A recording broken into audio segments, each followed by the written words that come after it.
Hi guys! For today's mini vlog, tara at samahan niyo akong mag-bake ng double chocolate chunk cookies gamit lamang ang air fryer. Tinawag ko siyang double chocolate kasi dalawang klase ng chocolate yung gagamitin natin dito. Ito na nga pala yung mga ingredients guys, i-pause nyo na lang. Ang mga ingredients natin ay naka-room temperature at yung butter natin naman ay melted. Gumamit ako ng milk chocolate at dark chocolate at ito yung mga brands na ginamit ko. Pero kaya kung ano yung gusto nyong brands, pwede naman.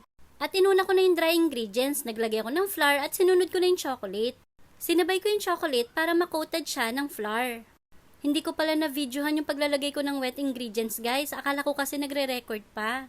Pero pinagsama-sama ko lang naman yung wet ingredients gaya ng butter, brown sugar, egg, cocoa powder, ground coffee at baking soda. At hinalo ko lang siya sa dry ingredients. At kapag ganito na yung itsura niya at wala ng flour, pwede na kayo mag-assemble guys. Dito, gumamit ako ng 1/3 cup pang scoop. Pero pwede kayong gumamit ng ice cream scooper. At binilog ko lang siya sa kamay ko. Dapat malinis ang kamay natin.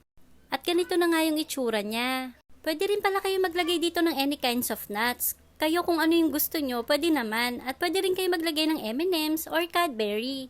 At ito na nga yung itsura niya guys. At ready na siya i-bake sa air fryer. Ibe-bake natin ito ng 13 minutes at 165 yung init. At ito na nga siya guys, luto na guys! Try nyo na din ito guys at sabihin nyo sa akin yung result.